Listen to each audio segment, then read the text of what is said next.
right, and welcome back. This is the MLS Law Show. We have the continuation of the Ethan Crumbley Miller hearing, day 4. This is now part 2. We left off in the middle of the state's closing arguments. The prosecutor was a little talkative, and so we weren't able to finish it all before I had to jump over to Layback News. But now I am back. We'll see if the chat functions properly, but in the meantime, we're just going to keep going. For those of you who are watching on rewatch or haven't seen this before, this is the Miller hearing for Ethan Crumbley. He's the Oxford school shooter, and the question that the court is faced with is whether or not he can be sentenced to life without the possibility of parole. Test 1, 2, 3. I got it, and I can pull it up. Look at that. StreamYard is working again. Awesome. Neo Dark Matter, thank you for that. So this is part 2, right? Yes, this is part 2. Day 4, part 2. So we're going to continue with exactly where we left off. I did not do a thing except pause it, and it should still be there, and hopefully it continues. We're more than 1 minute behind, but let's see where we end up here.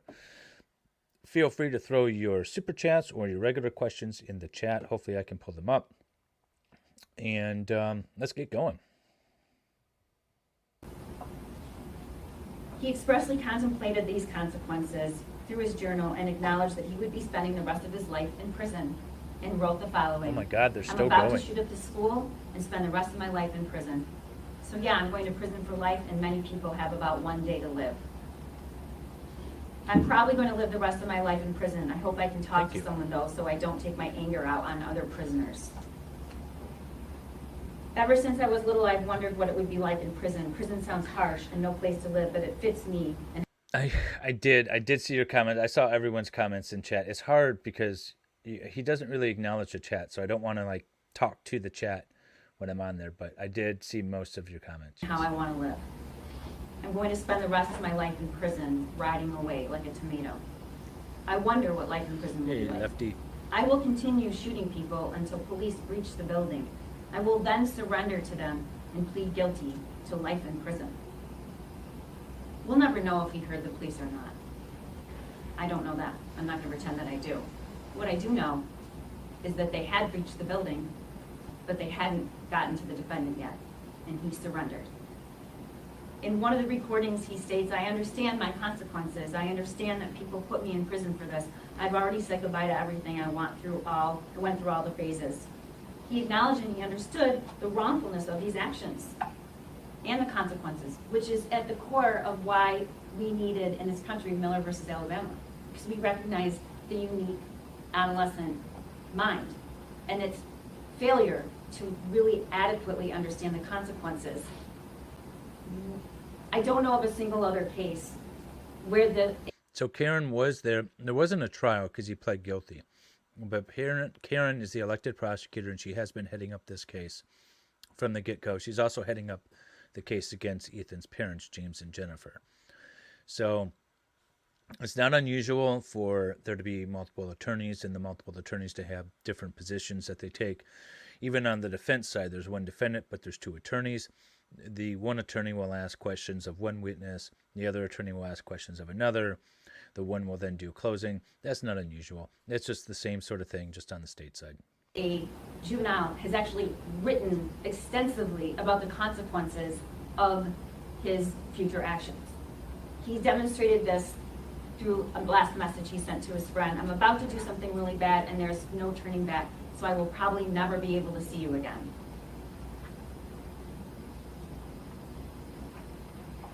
The exchange with Christie, the assistant principal, is both jarring but remarkable from an evidentiary standpoint and for the decision that you have to make. Because the defendant had already shot and killed students at that time, and he made a decision not to shoot her. And when you look at the defendant's demeanor throughout this whole proceeding, there was one time he was emotional, and it was when she was testifying. Because it was pretty clear this woman's dedicated her whole life to kids. She cared about the defendant. She'd known him for some time. She knew him when he was in elementary school. And she spoke about him with tenderness. But he didn't shoot her. And she didn't back down because she wanted to save Tate. He then went on to execute Justin Schilling after that and shoot Molly Darnell. Your Honor, the defense counsel also stated in her opening that she would offer not excuses, but explanations. I'm not even going to tell you the number of juvenile life without parole hearings and opinions and arguments I've listened to. But those cases in almost... Hello. You said that you were angry at all women today, so I thought I'd bring you on. Or yeah, I might be full no tie Bronca. It might get really interesting. Have you been watching this? Not in full. I've been watching bits and pieces of your coverage, and then I've been going through shenanigans that people have sent me and trying to do Karen Reed research, but that's a rabbit hole. Right. Well, welcome. We'll Thank see you. what the Karen has to say going forward. I mean, I agree with her point. She's dressed like my mom from 1984. What the hell is this bow thing? I think I saw that on 9 to 5 on Lily Tomlin, and I'm done with it. I agree with the words or her position, right, in this particular case. What I don't like is her manner of speak. Everything's a political statement, right? And I don't like the way she says stuff. Also, I don't like the fact, because I know this, I have a crystal ball, and I am able to see into the future, that she is going to take the exact opposite position when it comes to the parents. Poor Ethan didn't know what he was doing. His parents failed him. And that's what I'm foreseeing, and that's why I don't like this. Well, that's the part of the state that I don't like, where Lunchbox and Krause can basically say you should stand up and take a couple punches to the face like a man, but then argue exact opposite for domestic violence cases. Right. So, I mean, I get the entire point of how the state can have directly diametric, philosophies on things, but it doesn't make it right, Mo. Well, no, and I can't convict her for just being annoying to me today, but she is just the why of this entire outfit with the bow on the thing. I just can't today. And what about the color? The color's very 80s too, right? Early 80s. Why is the taupe? Why didn't we? Y'all, we fought the monster back, like the giant damn marshmallow man. We put it back, Zool back in the box. We fought it back, and then we got the god awful 90s. And we fought that back. Corn Pope is defending her outfit. All right, we need pictures. We need pictures, Corn Pope. We need pictures of you in this outfit. You need to go to TJ Maxx. All I can see is her watching Dynasty or Murphy Brown at the end of the day. I just can't. All she needs is that really...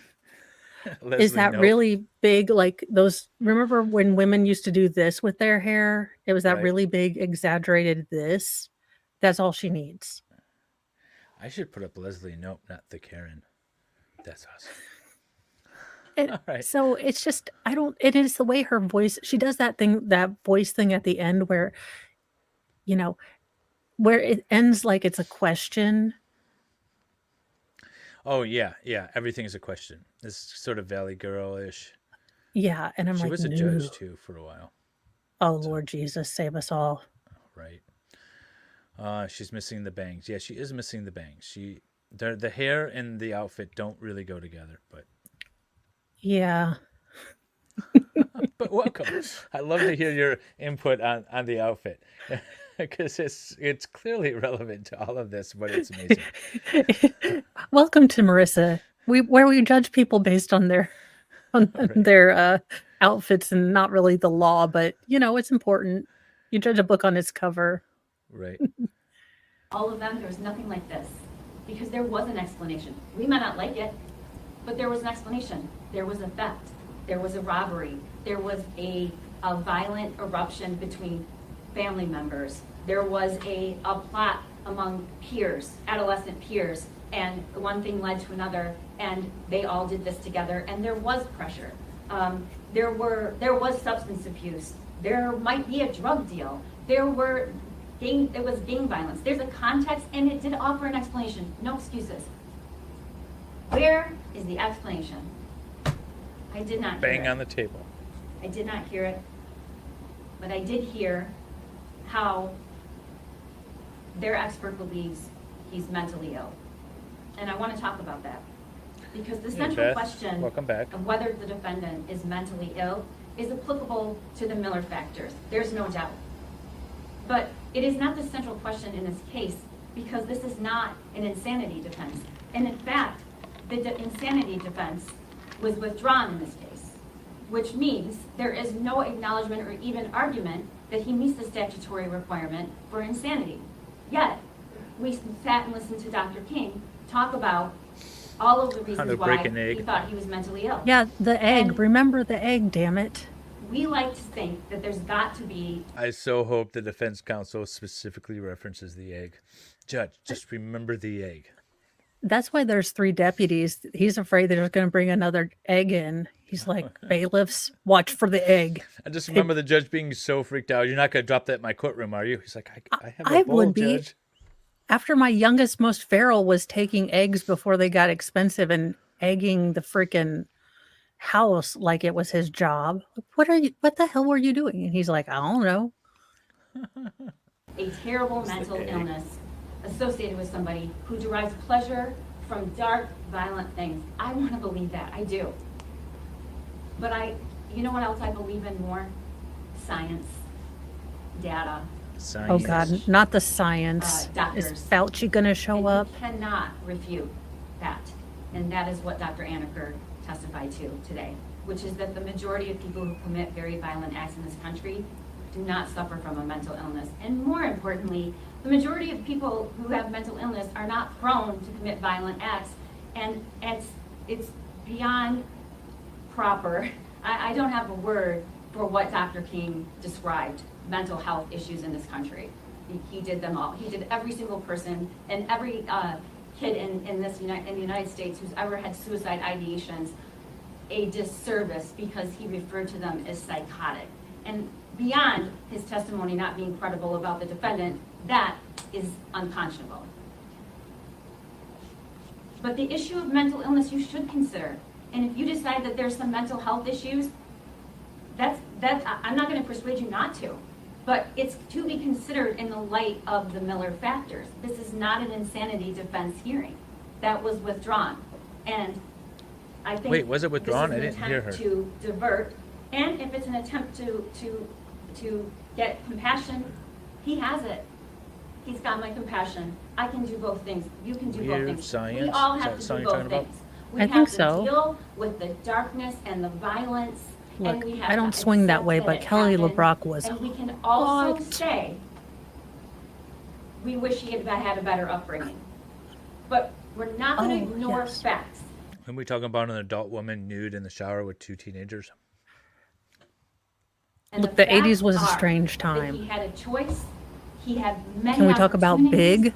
He plotted, he planned, he shows none of the mitigating factors and evidence that you see in hundreds of other juvenile life without parole cases. And I'm going to ask the court once again to rely on the testimony and the truth. The issue of what the school should have done or what somebody else should have done is not relevant, and it's not a mitigating factor. And blaming somebody else for not stopping a school shooter is for a different proceeding. But it is absolutely not inconsistent. Did you hear that? I got to back that up. Can we clip that for her parents' case? Mm-hmm. Hang on. The issue of what the school should have done or what somebody else should have done is not relevant, and it's not a mitigating factor. And blaming somebody else for not stopping a school shooter is for a different proceeding. But it is absolutely not inconsistent with saying that Oh, the look on her face when she he says made that. choices evaluating It's hurting him, her soul. the offender, and the offense. It's hurting He is her brain guilty. because she's literally He got to pled argue the guilty, opposite. And he should serve the rest of his life in prison. Move on. We're done. Move on. Stop talking. Your Honor, this process She's is got 18 more imperfect. pages, David. You know she does. So I We stopped don't it. have the ability to get our own expert. I'm not even We pausing bear anymore. the burden. I stopped it But we only and I have went to over to rely laid back on what the news, and when I defense, came back, it was an submits hour as or their some. experts. They're still going. And there are a lot of problems with one of those experts. I'm 43 That minutes expert, behind. Dr. King, came to this courtroom. He didn't know how many minutes the shooting took place. Didn't know how Justin Schilling died. And when I told you before when I started, I'm not going to ignore the facts that don't support my position. We all have a duty to look at it all and to take the stand and only Dave, evaluate and report facts and circumstances that support an opinion, and ignore what happened in the school is not the law, and it's also not the right thing to do. A proportional sentence also includes what's right and proportional with regard to retribution, and that means we cannot evolve in a way that we will only apply our sense of decency without hearing what the victims went through. That is at the core constitutionally of what we should consider when we sentence anyone. Okay, so what she's referencing on day one, she called up victims. She called up school officials and things like that. She called up victims, and the defense argued, in my opinion, rightfully, that is not relevant. This is not a sentencing hearing. No. This is to determine whether or not a child generally is redeemable, which is the presumption, Yes. and whether or not this specific child has certain inherent things going on Value. that he Yeah. cannot be redeemable. He's incorrigible for life, right? That's the issue. Yeah. And so what essentially the victim impact statements were not necessary to determine whether or not this child could be reformed. And the defense argued that, but now she's arguing it during her closing, saying it's relevant. Why is she allowed to bring the victims in again? I mean, listen, it's a terrible situation, but again, why are we allowed in a facts case to again swing children's dead bodies around to hit people with? Why aren't they objecting? I mean, I know it's in poor form. They did object. Okay. There was a whole little mini hearing on it at the end of day Is one. it a standing objection then? Yeah. Or okay. Well, the judge decided, what the judge said is, this is a Miller hearing. I am the one hearing it. It's not a jury. It's a bench hearing. And so I am able to differentiate between what are appropriate Miller factors and what are not. And I know there's been some testimony that's not appropriate under the Miller factors, but I can distinguish between the two. And that's how he resolved it. He's like, I'm going to let them call their witnesses, but I can distinguish between the two. So now she's arguing, because the judge kind of winked and nodded at the defense counsel and said, yeah, I understand that these victim impact statements are not relevant. And so now she's arguing that they should be considered, which they shouldn't be. But she wants them out there for political points. She wants the judge to feel emotional about this case. I don't think this judge is going to. Well, no. From what I've seen, he seems much more logical. I like him, and I've liked the judge in the Black Widower case, because the prosecution seems to be doing a lot of this sort of backdoor kind of sliding things in, and she's really taking her time and parsing out, hey, why are you trying to do this? But from what I've seen, this judge is also doing this kind of, what are you trying to slide in here? What's going on kind of thing. Yeah. But he's not outright stopping them from doing it. He's just saying, hey, listen, I can differentiate. Now, if this is in front of a jury, he probably would stop them. But I think so he could just. Yeah. And so we are obligated to tell their story and to tell what it was like, because that is constitutionally It's not a why sentencing hearing. and how the court fashions a proportional sentence. But this isn't sentencing.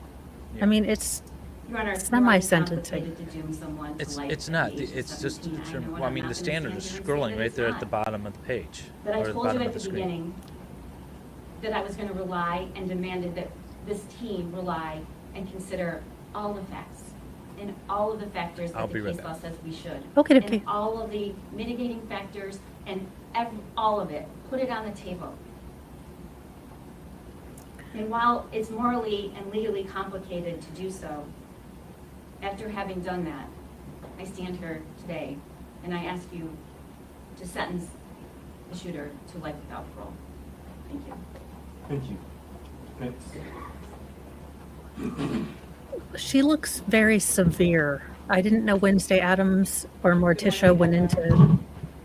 Everyone needs a safe place in their life. I don't feel safe anywhere. I'm going to ask my parents to go to the doctors tomorrow or Tuesday again. This time I will tell them about the voices. I only told them about the people I saw. Like I'm mentally and physically dying. Over the weekend, I actually felt warm for once. I woke up from a good dream. I said to myself, why can't everything freeze right here? I had just hoped everything could have ended there and not a second longer. I feel like I'm in a time loop of sadness.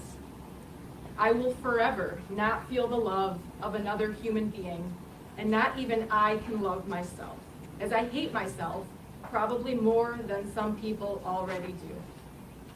I barely made it through 9th grade mentally, as my depression was rough. Then I made it to 10th grade, and I have fully lost control. How the hell am I supposed to make it 2 more years when I'm already at my breaking point? Ooh, I gotta change the Those banner. are Ethan's words. Okay. Ethan was at his No, breaking just- point, and no one stepped in. Gotta get that down. Ethan had quit the bowling team. He had quit his job. He was failing almost every single subject.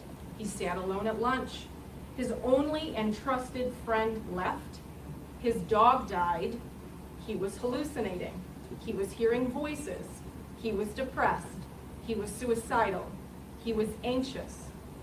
He was writing on a paper in the middle of class, surrounded by his peers, "The thoughts won't stop. Help me. The world is dead. My life is useless." The prosecutor was right. He didn't come out and tell the counselor his plan. But did he have to?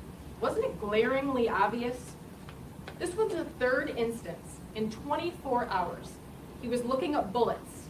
He was watching a video of a shooting and now writing in actual words that he's hallucinating and needs help. And again, Ethan was overlooked. Ethan, in his own way, crying out for help, still went unnoticed. If there was a question about who cared about him, it was settled in the counselor's office. He sat there. His parents didn't greet him or touch him or act at all concerned and said, "Actually, we have to go to work. We can't do this right now." There was no question at that point that no one cared about him. Those are not my words. Those are the words of the prosecutor at the preliminary exam of James and Jennifer Crumbly. As a human, you want to try to rationalize things that happen, especially bad things, things against the norm, things that are unfathomable. You can't do that here. Because the thoughts put on paper in the journal, the words found in the text messages, and the video, they are not rational. They are the ramblings and thoughts of someone gravely mentally ill. So as hard as we try to rationalize it, we are not able to. I want to talk about the Violence Project. You have that in your binder as Exhibit V. Ms. McDonald touched on that as well. It's a report that was prepared at the request of the prosecutor's office in the parents' case. Dr. Jillian Peterson testified in a Daubert hearing after examining much of the same evidence that you've been presented with here today. That has been dismissed. The judge would not allow this expert in with this opinion in the parents' case. Okay. Now, is that the pathway to violence guy? Yep, this is the pathway to violence. I did a stream on this. Yeah, and hasn't that been mainly like it was so bunky, it was so wasn't pseudoscience, and the judge even acknowledged that the experts' own experts, like the people that they relied on, can't predict this violence and the whole leakage thing. And he was leaking information. He was leaking his intents, and all this stuff. It Don't was just, call things leakage. Ugh, just that's the term they used. I'm trying to be scientific and like, no, Mo, do you have no. leakage? I do. I feel like I have I leakage. have verbal diarrhea. That's what I call it because it's terrifying and Fair horrifying. enough. It's like when my weirdo, in order to get a spinal stimulator put in for a trial, you have to go see like a check mark physical therapist. Like they just say like, oh, you really are, semi-cripple. Okay, yes. Like you do, before you go in. And he's like, okay, yeah, definitely. Have you thought about the fact that, emotional trauma stays in the vagal nerve? And I was like, no, I haven't. And he said, well, you can work on emotional trauma. And I said, oh, could I be sedated for it? And he said, oh, you're hilarious. And I was like, no, I wasn't kidding. Like, could we work on it when I'm sedated? And he said, oh, no, we don't do that here. He said, I don't think they do that anywhere. I What? said, well, then I'm going to stay in pain, I guess. Right. But no, so but this thing, avoiding the word leakage, as I say it, is extremely frustrating. The fact that she's bringing this up. Let's see where she goes with it. But this has been thrown out of the parents' case. Yeah, oh gosh, don't bring in leakage. I don't want to hear about it.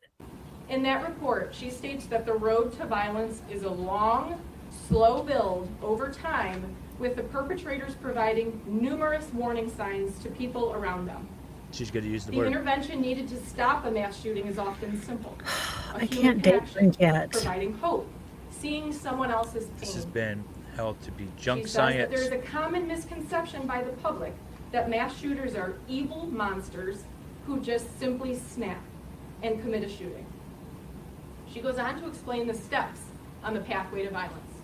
She says in step 1, child abuse, exposure to violence, chaotic and unstable home, mental health concerns.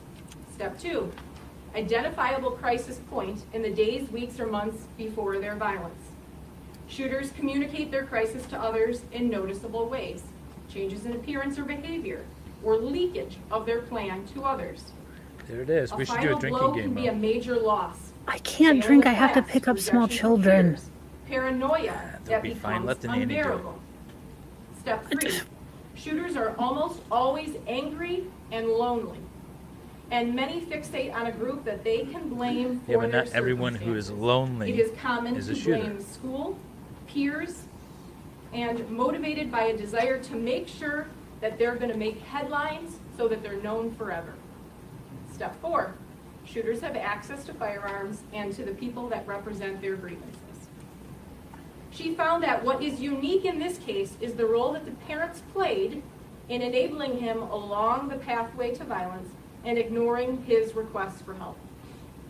Again, this doesn't rationalize his behavior, but it gives it context. So when the prosecutor stands up here to argue that the crime itself was so horrible that a life without parole sentence is proportionate, I argue that the very report that they had created argues against that.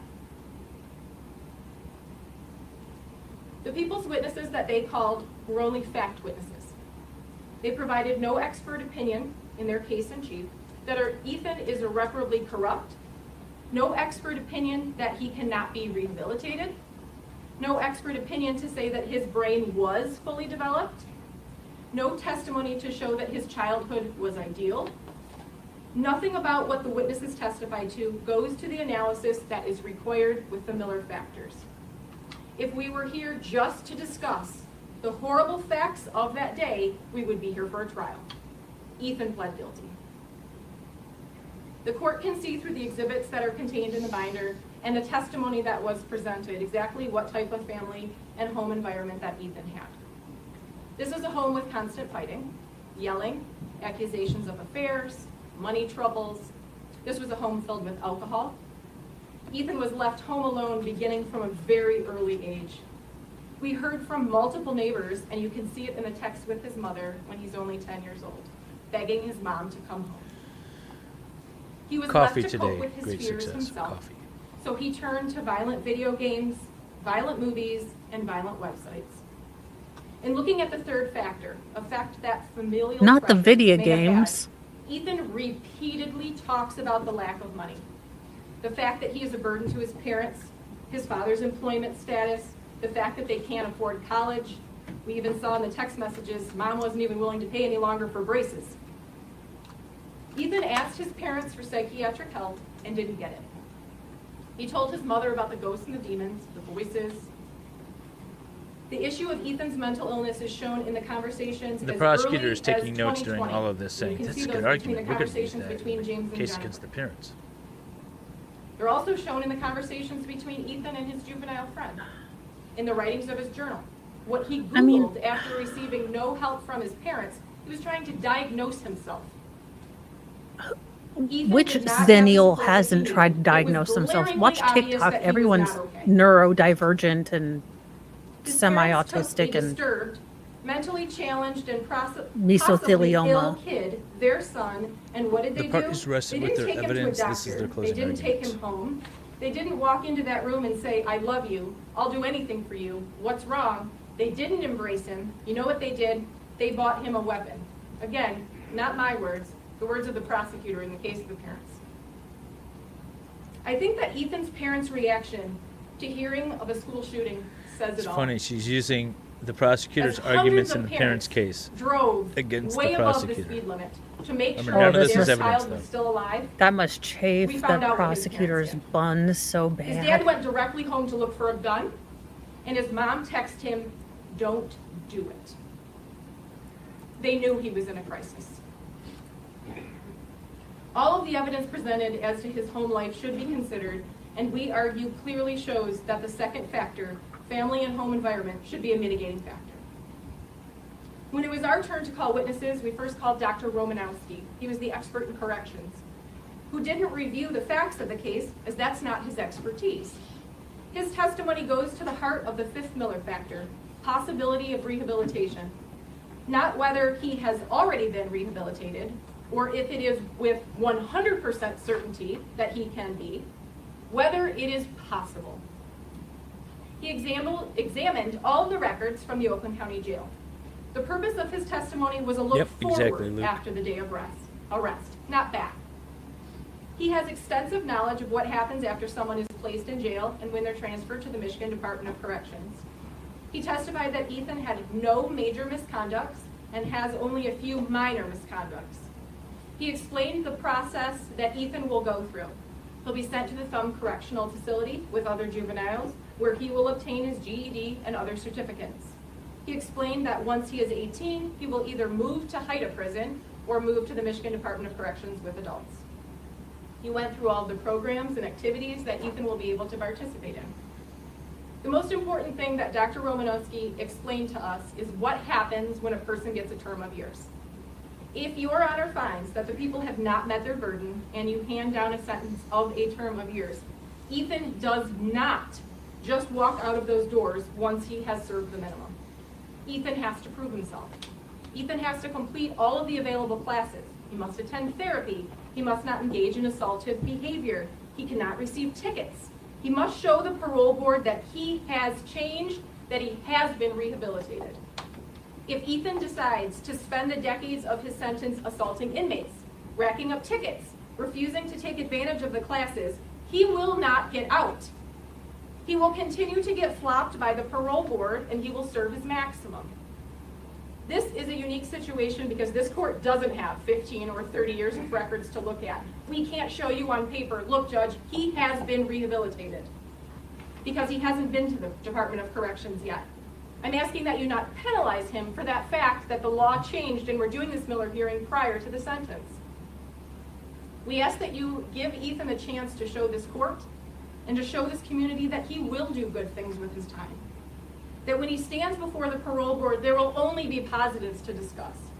Denying the motion and giving him a term of years is not an automatic outdate. It is putting the ball in his court, and it is letting someone else make the decision when they have those decades of records. Everyone can be rehabilitated, as Dr. Romanowski said, if they truly want it and they truly work at it.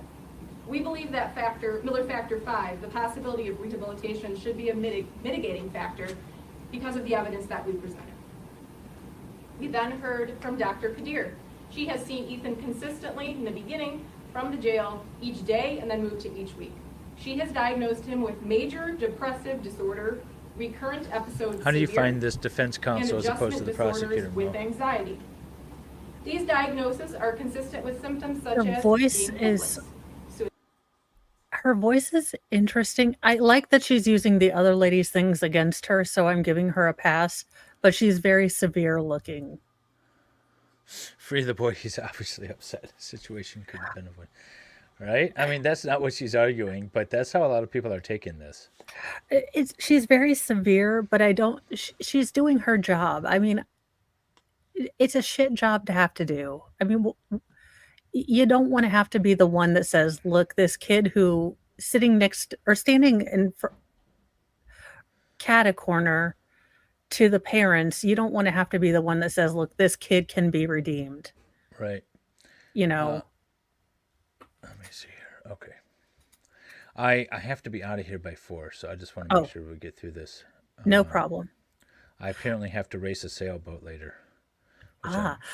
But I mean, if Morticia became an attorney, but she is very severe, she's not as annoying as the Karen. I'll give her that. Yeah, I don't think she's as annoying as well. Suicidal, having anxiety, hearing voices, seeing shadows, being unable to sleep, having nightmares, racing thoughts. All of these things Ethan reported. That was weird. And we can see through the text messages, the video, and the journal. We know that he attends and actively participates in his sessions. He talks through situations, he's taught coping skills, breathing techniques. Ethan is currently prescribed 3 medications for his mental health issues, and he has been taking them voluntarily and consistently since October. She explained what a PHQ-9 score is, told this court that originally Ethan scored in the moderately severe range and now mild. That shows improvement. She does not know the facts of this case. Her diagnosis is based off his ongoing symptoms and what she observed. And what she observed from the moment that he entered the jail. Morticia as a defense counsel. Her testimony goes to the 5th Miller factor, rehabilitation, because he is making progress. He is taking the necessary steps to treat his mental illness. It's boosted, it's volumed up. Yeah, it is what it is. If the prosecutor wants to argue that Ethan is not mentally ill, but simply carrying out this master plan because he is an evil person, does it make sense that when he would get to the jail, he would be depressed, suicidal, and anxious? No. He would be proud. He would be excited that he carried out his plan. And that's not what we see here. We heard from Dr. Keating, an expert in adolescent brain development. His research and studies are extremely complex, but he boiled them down for us. He explained how the adolescent brain is different than an adult. He addressed the first factor in Miller, describing impulsiveness, immaturity, impetuosity, and the failure to appreciate risks and consequences. He explained hot cognition and what happens when an adolescent's thinking is highly influenced by their emotional state. He explained that an adolescent may not be able to get off a runaway train even after realizing it's headed for disaster. And I know Ms. McDonald addressed this. In my redirect of Dr. Keating, I asked, does the train ride have to be a short one, or can someone get off and get back on and get back on and get back off and still be on a runaway train with the ability, not having the ability to get off of it? He agreed with me, yes. So I agree. It may have been a long train ride, but it was clear it was headed for disaster and Ethan was unable to get off.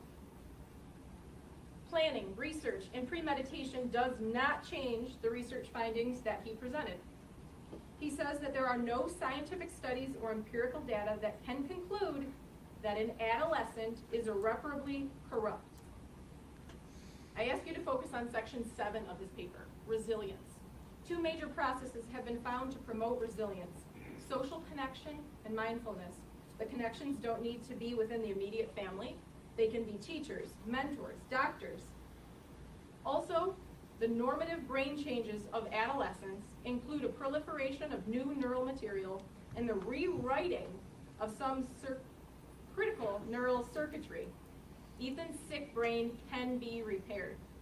That goes directly to factor 1 and to factor 5. We believe both of those factors should be mitigated. Hello. Finally, we heard from Dr. Colin King. He has spent 22 hours with Ethan. He has performed a litany of tests to confirm that Ethan currently has mental illness, that Ethan suffered from debilitating mental illness leading up to and on November 30th. His brain was on fire. That the journal, the texts, the searches, the bird videos, the ramblings, they're all indicative of mental illness. That with proper intervention from school staff, counselors, and parents, this could have been stopped.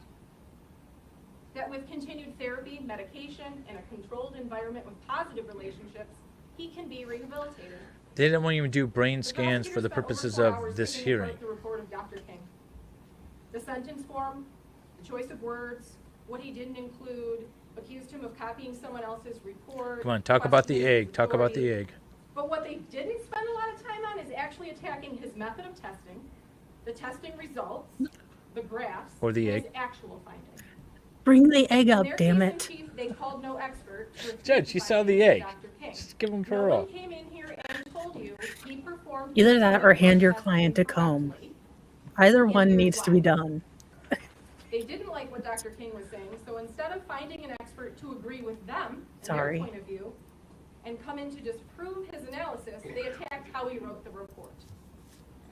Now, Ms. McDonald said that they do not have the ability to have someone interview Ethan. I agree with that, but they can definitely call an expert to review Dr. King's report and create a report based on what they believe or what was wrong with Dr. King's report, and that wasn't done. Finally, the people called Dr. Anaker as a rebuttal witness. She was brought in when we filed a notice of insanity defense, and Ethan was referred for criminal responsibility. She examined him one time in March of last year. Her role was to evaluate him to determine if he was criminally responsible or if his mental illness rose to such a level that he was not criminally responsible. She wasn't his treating physician. She did not do any psychological testing herself, didn't have anyone else do it. We withdrew the insanity defense, and Ethan pled guilty. I do not agree with her opinion that Ethan was not mentally ill, and I don't think that the evidence that you have been presented with support that opinion. Nothing about her testimony or evaluation was about how he will be in the future. Nothing of what she testified to addresses any of the Miller factors. Now, one thing I found interesting about her report was when she discussed that she believed that the voice in Ethan's head was his conscience. I think that should go towards the first factor as further reason it should be mitigating. One doesn't have a conscience if they are this cold-blooded person that the prosecutor describes. You don't feel like she's very engaging? I like this defense counsel. I think she's better than Karen, the prosecutor. It's disingenuous. I mean, I don't necessarily agree with her arguments, but I like James and her. Jennifer Crumbley are charged on a different information, and their case is in front of a different judge. But the people cannot stand in this court and say Ethan does not have mental illness, and then stand before Judge Matthews, the Court of Appeals, and now the Supreme Court, and argue that he has mental illness, and that he was mentally disturbed. Nice, pulling Their out the court filings are prosecutor's full of own statements words. and arguments that support their belief in that case that he has mental illness. I want to go over a few of those. Preliminary examination held in front of the Honorable Julie Nixon, February 24th of 2022. These are the words of the prosecutor.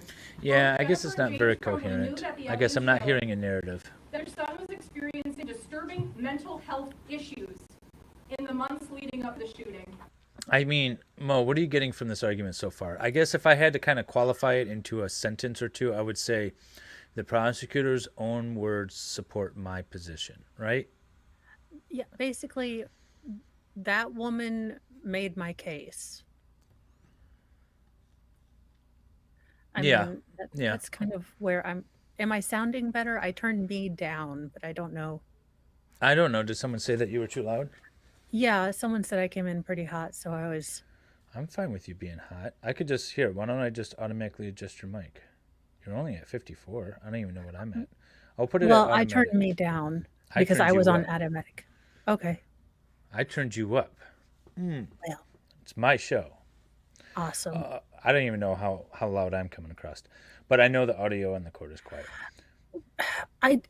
She's kind of rambly to me. I wish she would have had a narrative, because she started off with kind of going into his mental state with his writings, and I liked that. Um, but then I wish she would have had a more cohesive, like, story where she used her words and then just kept it short. I don't know why we're deciding to go 900 bajillion minutes. Keep it short, ladies. I thought it was going to be short until the prosecutor got up and gave her political stump speech Oh my and for her gosh. next campaign, and I knew then this was going to be long.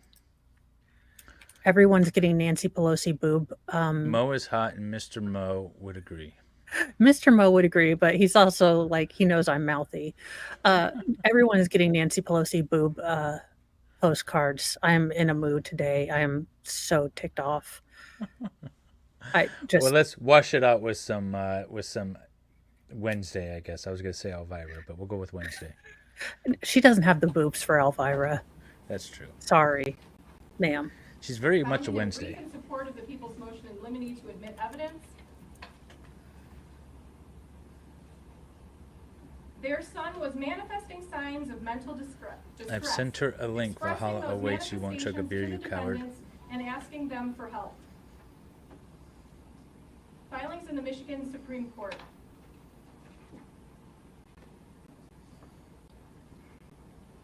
Those devices and social media search warrant returns produced evidence showing that defendant's son was displaying signs of being in crisis, reporting hallucinations, and asking for help.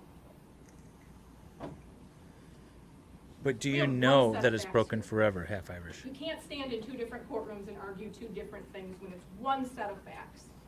Ooh, I like that. I want to close by discussing the law that the court must follow when making this decision. The prosecutors have continuously argued that because this crime was premeditated through writings in his journal, internet searches, and his recorded video, that life without parole is automatically proportional. See, I want the judge That the to crime was so heinous that their burden is met. I side don't agree, and I don't believe the law with the agrees. prosecutor All because I think it's cases better where for a the juvenile parents. is facing life without parole are premeditated homicides. The worst of the worst Thanks, cases. Jung. You sound creepy The all the courts in time. both People versus Skinner and People versus Bennett held that the fact that a violent offense occurred is not enough by itself to warrant the imposition of a life without parole sentence. They presented nothing else but facts. The law requires that we start with the presumption that life without parole is a disproportionate sentence. The people bear the burden to rebut that presumption by clear and convincing evidence. They must prove that Ethan Crumbley is one of the rare, irreparably corrupt youths that cannot be rehabilitated. The court must look at the Miller factors to make that determination. In an unpublished opinion from just a few weeks ago, and I do have a copy for the court, People versus Paredes, the Michigan Court of Appeals upheld the finding in Taylor that Miller factors are mitigating and cannot be considered aggravating. Meaning, if a particular Miller factor does not mitigate against life without parole, at most, the factor has to be considered neutral. That's an interesting argument. Our witnesses have touched on all of these factors, and we believe them all to be mitigating. Both sides spent an appreciable amount of time talking about mental illness, which in plain language is not stated in the Miller factors. The people asked Dr. King where he thought mental illness fits into the Miller factors. Well, People versus Bennett touches on that issue exactly. In that case, the defendant was also a youth who had a turbulent family history and untreated mental illness until he was incarcerated. The court held that treated mental illness is not a signal of irreparable corruption. Mental illness is universally recognized as a mitigating factor. The court held that the Eighth Amendment requires judges to view mental illness as a fact that mitigates an offender's culpability for committing a crime. Everything that has been presented here, whether it be in my exhibit binder or from the witnesses who came to testify, show that Ethan Crumbley suffered from untreated mental illness. The testimony of Ms. Gibson Marshall, the assistant principal, was very important. She said as she walked toward the student with a gun, she realized it was Ethan. She said, no way. It can't be Ethan. Ethan wouldn't do this. Your Honor, the same Ethan that Miss Gibson Marshall knew is the same Ethan I've gotten to know. The person that you see in that video is not the person who sits beside me in this courtroom. The reason he didn't shoot Miss Gibson Marshall, she called his name. She acted like she cared. He finally had someone who was caring about him. Lieutenant Willis in his testimony said that it was nearly impossible when he arrived at the school to set aside his emotions and do his job. His statements couldn't be more true. Same is true for Ethan's defense team, but we're here to do our job. And Your Honor, as you go in back and review everything that you have been presented with, we are asking that you set aside the emotions and you follow the law. We are asking Would we that you have any deny more people's bailiffs emotions in and sentence the Ethan courtroom? to a term of years. Yeah, I know. Everyone's been saying there's so many of them. Oh no, she's back again. And our integrity is one of them. Oh, For for folks to God's stand up sake. there and call me unprofessional or inconsistent and making arguments that suit me in different cases is offensive. It's unconscionable. Well, then And don't I do will it. only respond by saying, Oh no. please do use our language, Go full Sarah our Boone. drafting, our pleadings, and our argument on every single thing that we've ever said on this case or the parents' case, because the language is intentional and it's knowingly made. And it's known with the knowledge of what mental illness is and the definition of it versus, and I'll quote, who was quoting me, the counsel, mental health issues, crisis, mental distress, and crisis. I'm not sure 16 what minutes. would convince counsel or anyone, Dear Lord. besides the testimony of a doctor, because I can bring 100 more to say the same thing.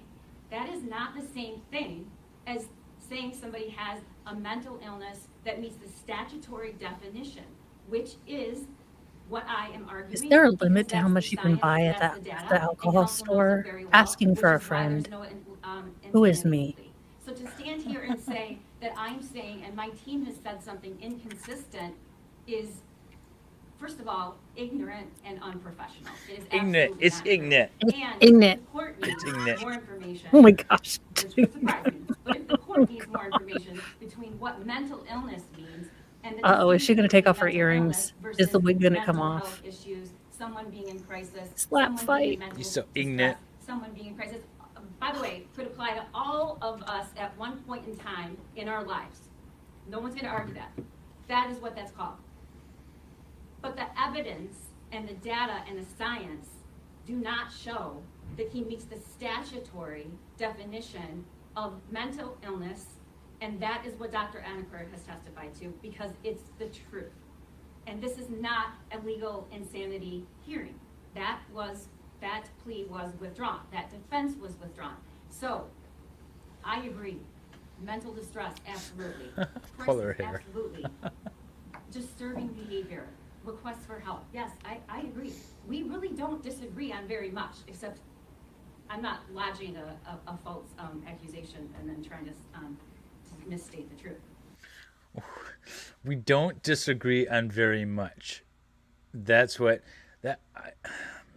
people who are grasping at straws say, in my opinion. Just when I hear that, I automatically think, okay, you are losing. You think you are losing, and so what you're trying to do is get on, line yourself up with what you consider the winning party, and Yeah. then just sort of pick at the little nuances, right? Because you think you're Well, losing. yeah, that's where you go. We don't agree on. That's where you're trying to be conciliatory, and you're trying to not. She started off hot, big, mad, aggressive, and then she's trying to be conciliatory. It doesn't mesh because then she goes right back to, "How dare you?" gasping. It's How dare you? Yeah, no, I Helen like that. Lovejoy. And prosecutors are always the ones to jump up and say, it's inappropriate to accuse me of such shenanigans, whatever. And it's like, okay, lady, settle down. You're not higher than mighty. I just don't like this woman at all.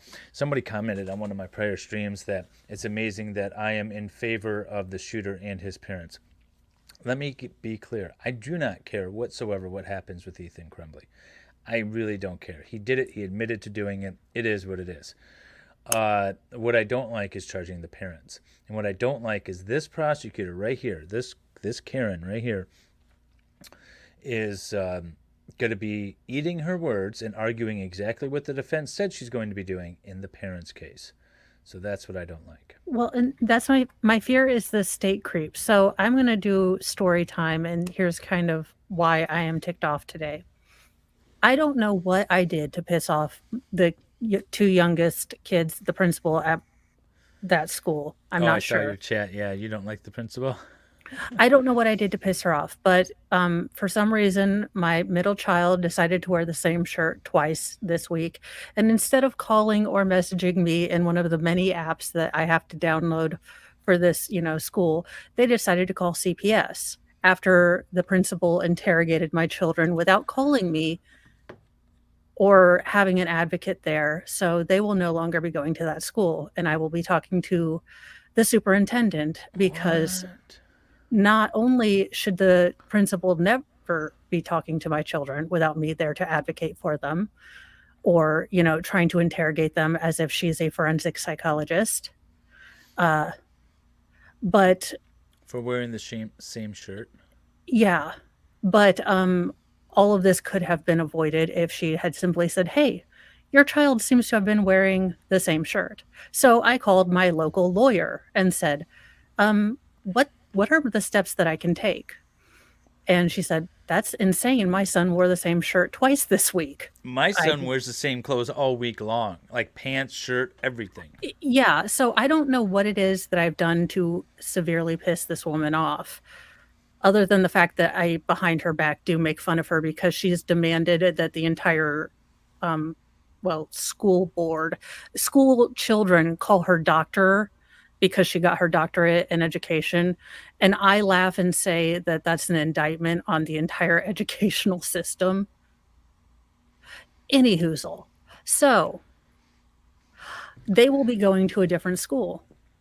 Nice. Well, yeah, I mean, you have that luxury right now. No, I'd be, I am livid. I am yo, livid. this is a good video idea, perhaps. I am livid that she interrogated my children to the point where Did she waterboard them?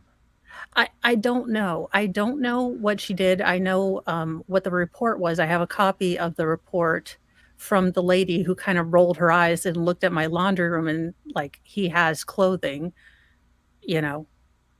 there. So suffice it to say, I have a call into the superintendent. I've looked up the statute that said that she is allowed to call me before she is, required as a I don't know how mandated old your kids are, report. but I drilled it into my kids' heads Oh, we will that be talking tonight. whenever they get called down to the office or questioned by teachers or anyone, their only response is I do not talk without my lawyer, who is also my father. Here's his phone number. Well, 8 and 7. 8 and 7. So they can yeah. memorize a Oh, no. phrase, right? Well, the story was that I locked them in the basement to do streams. And I don't have any. Yeah. That's So awesome. so awesome. So that's what I've been dealing with today. So, Well, I'm glad you awesome. could join us. Yeah. Well, so I didn't go down to the school because I the words that would come out of my mouth would make taking my boys to a Christian school rather You got to live stream uncomfortable. it. You got to live stream and confront the principal. We want to see this live. No. I have decided I will talk to the superintendent and explain to them the legal liabilities they place themselves in when they have a teacher who is not, in fact, trained to be a forensic psychologist interrogating someone in a potentially criminal matter. Because if I am, in fact, locking them in the basement, to stream as I do. No, Jung. No, not on this stream because I have 14 minutes left of trial I need No, to stream and I need to be no. out of here in 30. Any hoozle. Anywho, I am here. I am not an orange. Um, I'm glad you're here. I'm glad you made it out. Mr. Mo was had to talk me down because I was like, my lawyer friend had to talk. I was like, I will not look, I have to change my hair color. I will not look good in orange. And she's like, the fact that you would think about your hair color first means you're not going to jail. So, yes. Nice. I have not ever stated that he had a quote mental illness or that he did not. I don't know. I know and believe in the science. And I think counsel does too. That is why there was no insanity defense, because it doesn't meet the statutory definition of that, Your Honor. And I agree, all of this is mitigating. We really disagree on very little. What I am gonna do is what I said I would do in the outset. I don't wanna ignore any of that. You shouldn't ignore any of it. However, your job, pursuant to the case law, is to fashion an appropriate proportional sentence. And that, per the case law, is described as taking into consideration the Miller factors, every single one of them, and the offense and the offender. I, again, don't want to get too off track here, but the proper course to litigate when you're in trial is you put on a rebuttal witness based on the testimony of expert and the defense's case in chief. That's proper, that's what you're supposed to do, and that's what we did.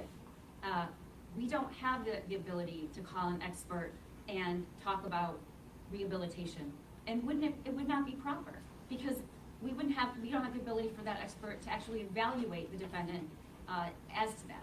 So we did what is proper in these hearings, which is to respond to the testimony presented by the defense case in chief and what we felt needed to be cleared up, because some of it was just not credible.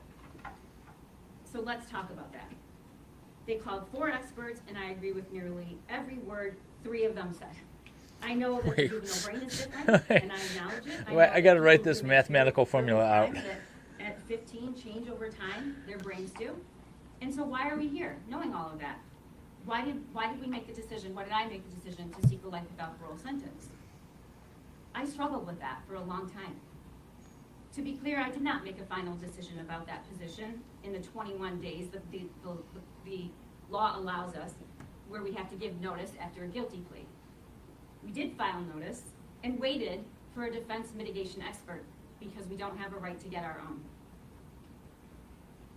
Waited for a defense mitigation expert to tell us something about this crime we might not know, to tell us something about this defendant we might not know.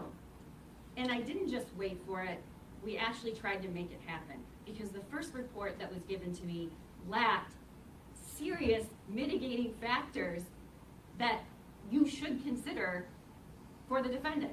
Didn't even include it. Did not have anything about the argument with his parents the night before. Did not have anything about what that thought process was and what was happening. Your Honor, there's a lot of people who would stand here and would never do that. And I have a problem with it, which is why I'm the prosecutor.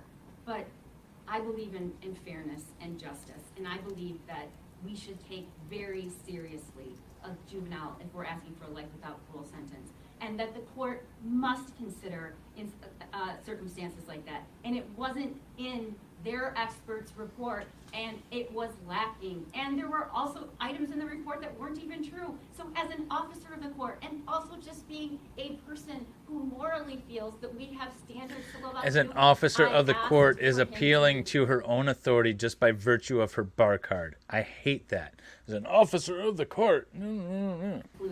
As a person with a uterus. Yeah, right, exactly. As a human with a brain, I feel. What did we get with Dr. King?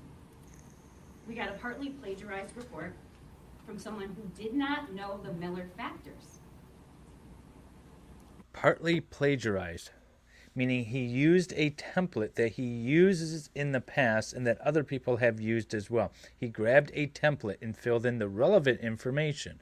Partly plagiarized is how she characterizes that.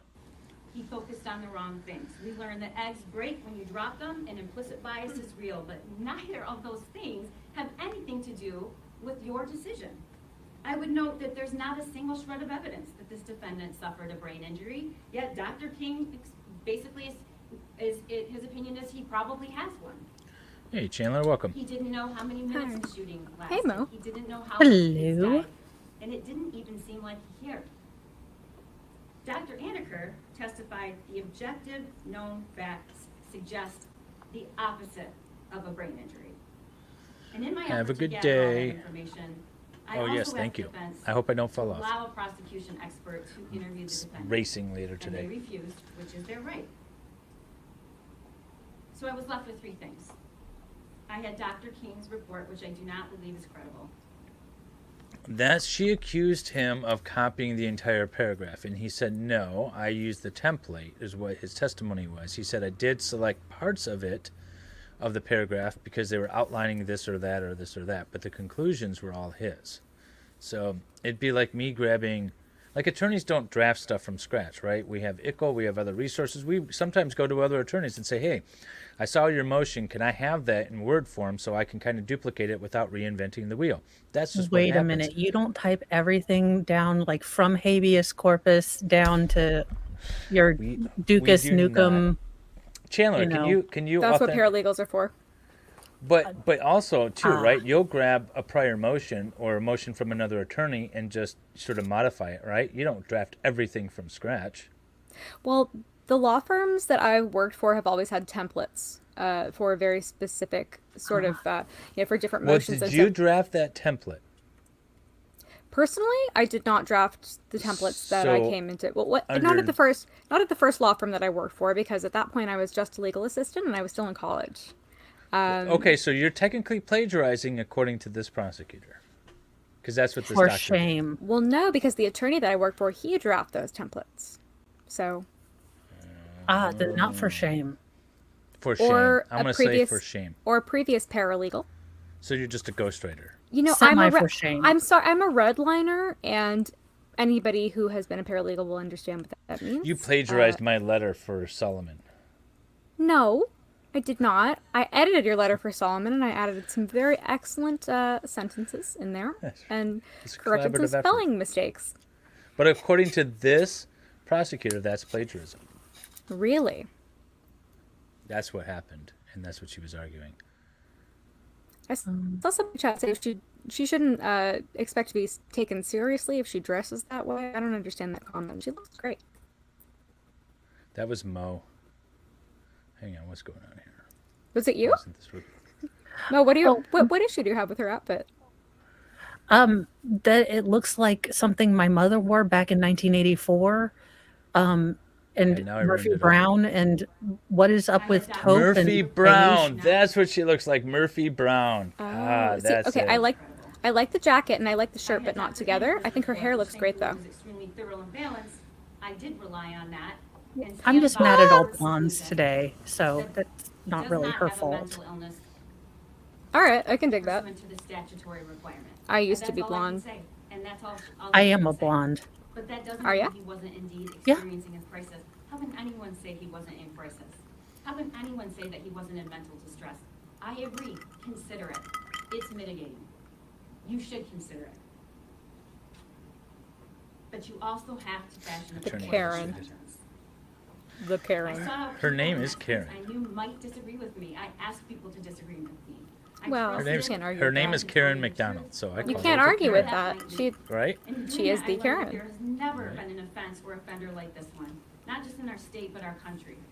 This is a person who killed 4 of his classmates solely for the pleasure of killing and to increase the body count to try to make himself famous.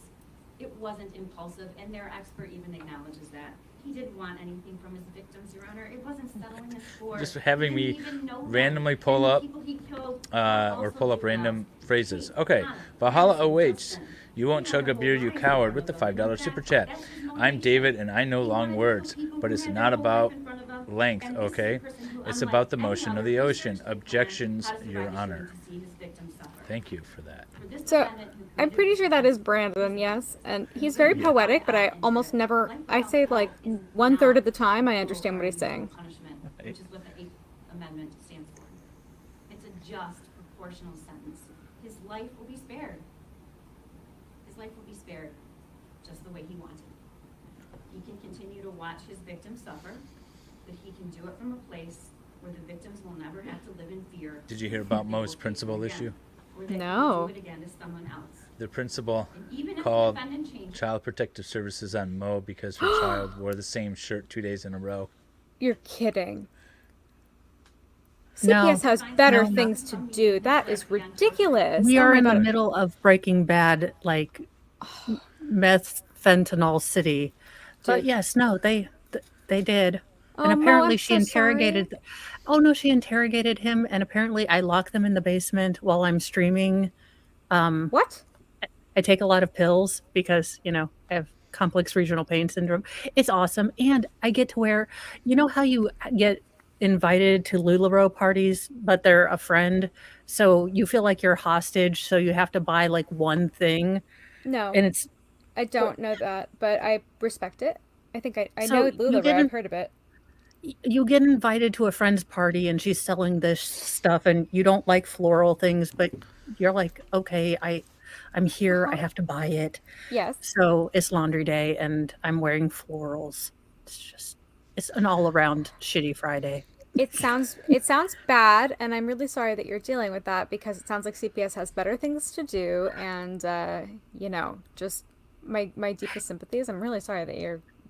It's It's awful. okay. Stacy, I agree with you. I am so over this hearing, but we are going to power through.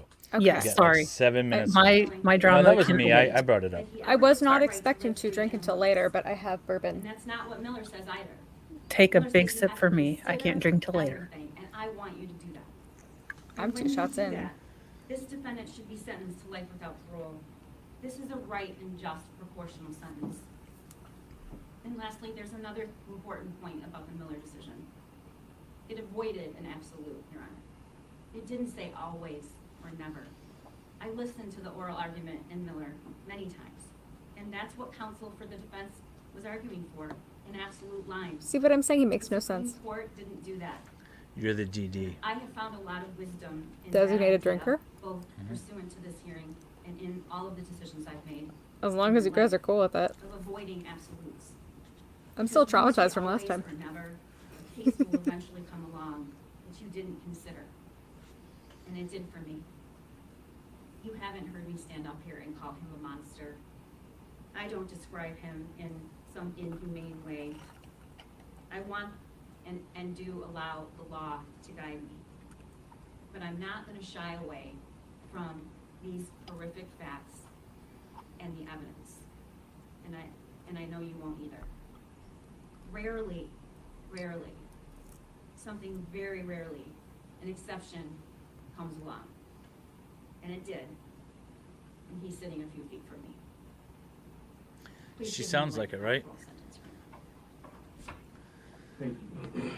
With that, I really like her hair. Sorry, I think she's got No, a great she- hairdresser. I want to make sure that I You talking about the prosecutor? It's funny to hear the two different dynamics because Mo came in hot against the prosecutor's outfit and hair and everything, and now No, I like her hair. I think her and hair's Chandler great. is like, Her "Oh, I hair like her outfit actually a lot." isn't that offensive to me. It's her outfit that's offensive, and the fact that she's blonde and she's named Karen and she reminds me of the principal. So really, it's not her total fault. Her Oh, Mo, we blouse should is do offensive.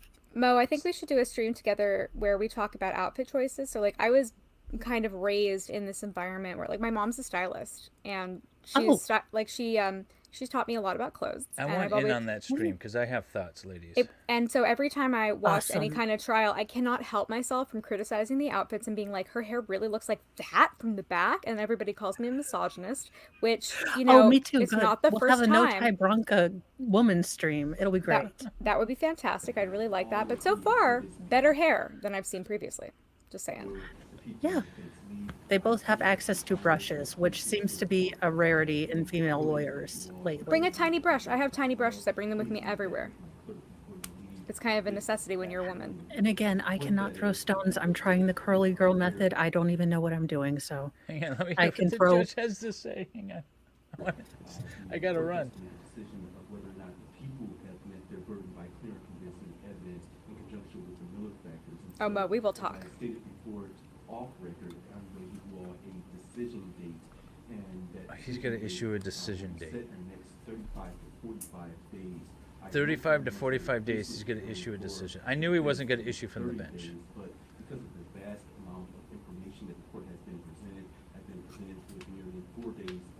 testimony I've been presented with 2 full binders, and the court has to go through all of the He's got evidence 2. before Look at I those make a binders stacked decision. up next to I him. also need to do additional Binders full of research women. on the law before I make a decision, and so I will note that it's going to take some time to make a decision, but I plan on giving you all a decision in the next 35 to 45 days. Because of that, I'm asking the council if you all have any objection to waiving the 30-day provision under the Juvenile Justice and Delinquency Provision Oh, Act he wants and the setting waive. this Let's see. matter out past the 30 days. Any objection from the defense? None at all. Any objection from the people? No, Judge, thank you. I did want to ask if the parties do wish to supplement the record with bench briefs, but when would the court like those? Thank you. I will note that I intend on trying to get a decision as soon as possible. I have received your briefs prior to your hearing. Quite frankly, I don't believe I need any more briefing from counsel at this time. So respectfully, I'm going to ask that you not submit any supplemental briefs. I believe that I've been presented with enough information over the last days, and so I don't need supplemental briefing. Yeah, the So judge is like, I'm gonna please do don't it give me for any this more hearing. documents to read The over. review hearing is I've got listed 2 binders as plus well your as trial the briefs. Decision date. The decision date / review hearing will be set September 29th, 2023 at 9 a.m. September 29th. And again, it's going to be via Zoom. I will note at this hearing on September 29th at 9 a.m. via Zoom, there's going to be no need for any additional argument. It's simply a decision date. And so I know council is aware, but so members of the public are aware. The court will not hear What from time any did they say? victims on that date because, again, I'll look it up sole later. purpose on that date It's is really to hard to determine hear. whether or not the people have met their burden by clear and convincing evidence. And so I will not hear from victims on that date. However, I will hear from victims on the actual sentencing date, as I must do pursuant to the Crime Victims' Rights Act. And I did have an opportunity to meet with the Michigan Department of Corrections, as I advised counsel off the record. Again, I know counsel is aware, for count 1, there's several victims. There's, my understanding, more than 2,000 victims as it relates to count 1. More than 2,000 victims? You're not going to hear all of them. And under our statute, the Michigan Department of Corrections has to attempt to reach out to those individuals. I did meet with one of the leaders of the Michigan Department of Corrections, I believe either a week or a week and a half ago, and they did assure me that they would have the pre-sentence investigation report completed by, at the very latest, the end of November. And so I asked them to make sure to get me that report ASAP, to also provide it to the people in defense ASAP, and so we can deal with any issues beforehand. And so what I'm going to do is set this matter for a sentencing date. The sentencing date will be in person. The sentencing date will be set for December 8th, 2023 at 9 a.m. December 8th. Thank you. With that, again, the reason that the court is setting the sentencing date out that far is to allow the Michigan Department of Corrections to prepare the pre-sentence investigation report. Again, as counsel is aware, there's a statute here in Michigan. I cannot sentence a defendant until I have that pre-sentence. I'm gonna. investigation report. I must have I'll that summarize report everything. before I can do anything further in this case as it relates to sentencing that defendant. And again, I've been assured that by December, they should, by late November, early December, they should have that report completed. And they did request that amount of time. And so, again, the court understands that this matter has been pending for quite some time. I understand that. But because of the law, I must have that report. I cannot sentence them without it. With that, please provide the exhibits to my staff. Is there anything else we need to address for the record this afternoon? No, Your Honor. No, thank you. Thank you. With that, deputies, you may take the defendant. To those in the courtroom, please be seated until the defendant has exited the courtroom. Okay. All right. That's it. Okay. So essentially what the judge says, he wants 35 to 45 days in order to issue an opinion. He was given a trial brief, which is ahead of time. You're generally required to issue a legal brief, which outlines the legal case law and the statutes and everything that's relevant, sort of outlines it, what you anticipate. It's kind of an opening statement, but it also contains the legal arguments. And then after the hearing, sometimes the judge will ask for supplemental briefs. This judge said, please don't, because I already have 2 binders full of evidence from each of you. I have enough to look over. That's why he wants the time. Ethan's not going anywhere. At the best, he's going to get life with the possibility of parole. So there's no big rush. So that's why it's set out so far. The court does have other cases on its docket, so it's normal for things to take that long, especially when you have, say, a jury trial with somebody who's in custody and might be acquitted, right? We'll take those in priority over someone who is essentially pled guilty, is going to be doing life and has some time before anything significant is going to happen to that person. So they kind of shuffle their dockets around in order of priority that way. But with that much information, the judge is going to issue a written opinion, yes, but it's also going to be in a hearing form. So on whatever date that was, September 29th or whatever date they said, it's not really a hearing, but it's going to be public. It'll be via Zoom, it sounds like. So I will get access to that Zoom and I will broadcast it so that we can all hear the sentencing. Essentially, the judge is going to have a written opinion and he's going to sit there and read through it line by line. That's what's going to happen, but we can listen to it live rather than me reading it later. Well, and then, what's that? Isn't it going to have also victim impact statements, it sounds like? Well, so that's in September.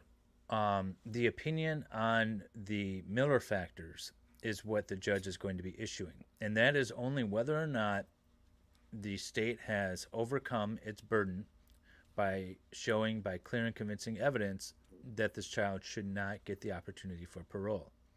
The question is not what is he actually going to be sentenced to, because there are other crimes other than the 4 murder charges. There is terrorism charges. There's a bunch of others, intent to do great bodily harm less than murder or attempted murder. There's a bunch of charges that he needs to be sentenced to. So the sentencing is actually going to take place on December 5th, and that's where they're going to have all the victim impact statements. Okay. Either read or considered or presented. That's December 5th. So the September hearing is only on whether or not this child is going to be able to get parole or not at some point in the future. So that's what's happening. The timeline is fairly normal for this court. It's fairly normal for my experience in these sort of situations. When time is not really of the essence, it could take that long. So does the school have a mental health department? Not that I heard of from the preliminary examination.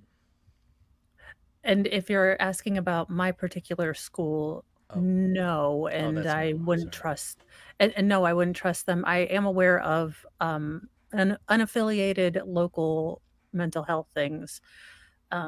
If I feel the need, once we enroll in another school, I will get them to those.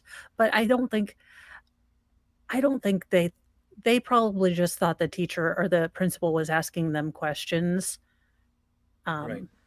So I'll ask them and we'll go over, like, we don't talk to cops, we don't talk to teachers. We use the Fifth Amendment. Great success. Is there a prize for sailboat race? Yes, it's a flag. So you get 3 different color flags, red, blue, and yellow, depending on the place that you come in, for second and third. And so you get flags as your prize. But the captain gets the flag, not the crew. So I get a picture with it, most likely, if we win. Did you at least make oatmeal cookies? No, I'm not. I didn't make any oatmeal cookies. I got asked last night if I would crew, and I said, I will crew. So, by the way, just housekeeping as well. For those of you who joined us in Discord for the stream of the Johnny Depp documentary, that was awesome. Thank you very much. I didn't realize that there was a limit in the watch party of 25. I have since corrected it. I think we've got a fix for that. But if you weren't able to watch because the room was full, tonight at some point when I'm done racing, we're going to restream it again. So if you weren't able to get in and participate with us, we're going to do that again tonight. And we should have a maximum capacity of 99 people. So if you want to join, we'll do that as well. Oatmeal raisin cookies, or oatmeal cookies need raisins. No, they don't. They're way worse with They raisins. need butterscotch chips. I think oatmeal chocolate chip cookies are far superior. Oatmeal chocolate chip would be good, except no chocolate's allowed on the boat because it makes a mess. Butterscotch. I'm telling you, it will change your life. Butterscotch. Yeah, I could see that. Aaron, I don't know what time. It's probably closer to like 10 o'clock because the boat call is at 5:45. That's why I gotta leave at 4 here. The race starts at 7. It's probably gonna be a couple 3 hours. Then I gotta get back home. So it's gonna be at least 10, maybe a little bit later. But I will try to keep everyone posted. And oh yes, if you are a member of the channel, which Melissa, it looks like you are not. You have to be a member. Under the membership tab is a link to the Discord. It's where I do all of my membership content. So if you want to become a member, that would be awesome. And you just get access to the Discord through the membership link. And when you get there, if your Discord name is different than your YouTube name, let us know so we can just sort of match everything up. But you have a few hours to figure it out. But it is a membership thing, so that's why it's under the membership tab. So, ladies, let's talk about outfits and styles. Are you guys going to do a stream on that? That's going to be fun. Good. We can. We need to do an outfit and stream trial of the freaking widower case, because I don't know what the hell the lead attorney for the female is doing, but whoever her stylist isn't died. You might have already been a member if you were gifted a member, Melissa, and it might have membership rather, I should say. It might have expired. If you don't purchase it, then it doesn't renew automatically. So maybe that's what happened. But Chandler, I just thought it was funny that Mo was like, she came in hot, like anti that woman's outfit and everything. Well, I wouldn't personally wear the outfit. I agree. I think that the top would look good with some other kind of jacket, and the jacket would look good with a different kind of top. The combination is very Murphy Brown. I think that's what She I also never watched reminds me Murphy of my Brown. mother, which is also a negative point in her. I mean, she just had a lot of things going against her today. She was blonde. She was female. She was a Karen. Yeah, She Mo was just like came in Murphy hot, Brown. period. She can't against help being a everyone. Karen. I mean, I guess she can help being blonde, but no, I just think that in general, what you want as a female attorney, you're going to be judged on your looks a little bit more than male attorneys. You want to make sure that you're put together, that your hair is brushed, that you have a good outfit, and that your makeup isn't sloppy or messy. And in general, I think she accomplished that. I wouldn't wear her outfit, but I give her props for being put together. Remember, You wanna look ladies, put together, what but Jung not says here. together. Yeah, you have to claw it. The amount of crap you have to do to curly hair is pretty damn ridiculous, and I praise every single person who has curly hair, because holy crap, y'all. Trying to do this curly hair. Well, you know what we need to do a stream of is the sentencing of Wild Bill Zielinski, because the family had their formal tank tops and Daisy Dukes. Yeah. No one no one got the memo Curly that is too much. Curly is too much. You have like you both have naturally straight hair, right? I mean, I just put a hat on, so I don't really care. So I have naturally straight hair. I know that Flux does not. Flux has naturally very curly hair, which is why she braids it, and she did excellent braids over the weekends. Yeah. Nice. I have Did you have fun? wavy curly hair, and I usually straighten it, but I've been trying the curly girl method, and I realize why I straighten it now. For the love of God. The amount of math and crap, and got a whole it's Medusa. Why she turned everyone to stone. She couldn't figure out how the hell to work her hair. Chandler, did you make it to a Walmart? Nope, I did not. I feel like Mo needs to take you to a Walmart. That's like Mo's one-stop shop for everything. I had a mediocre steak and I had mediocre Tex-Mex. The only thing that was great about the food in Texas, I would say, would be the chips. The chips were like hot, fresh, thin, delicious. The queso was amazing. But overall, could have done better. Definitely need to go back to Texas for better food. And as far as Walmart is concerned, I could go to Burbank and go to Walmart. It's not that big a deal. I haven't been to one just because it wasn't convenient. You're not missing much, but neck tattoos. Neck tattoos, you get to see women who are at least an H, or possibly an I cup without a bra, but somehow the wallet and the cell phone is here. You get to see men in SpongeBob undies. It's, it is, you get to see like 600-pound people testing the willpower of those little carts. to I go. found a pair of underwear on the rack with skid marks at a Walmart. So that's the I mean, quality. there are things that test the reality of a benevolent creator. So Yeah, I'm Walmart kind is of definitely asking different. why does everybody want me to go so badly, and what is it going to add to my life? I just Well, want to know you what know your how thoughts are because I have so You my can't wife answer, has can a you? my no my no, wife we want you to Swedish. go, but we want you to in your earbuds to have the REM song "Everyone Hurts" as Well, you're in there going through it, and it's it's a vibe. It will just make you feel a certain way, and want you will want the sweet meteor of death to come upon you. It's it's like a great. reaction video, right? Everyone loves reaction videos, so we want the reaction. I guess. I mean, the fact of the matter is that I guess people think I'm bougie or something. I'm really not. I don't know if You that was just it. go to I I just thought it was Target. odd that you never been to one. And like I said, my wife's friend from Sweden came to town, and I took her to a Walmart, and she had two words. She said, "It's big, it's shit." And but I wanted that I reaction. I like want to that. know. I like people to have reactions to things that, uh, there's a Is I segment that mean, of I've spent my society whole that I've spent my you whole gone to a childhood flea market? shopping at just I've spent actually my mom and my grandma used to sell stuff at our local flea market.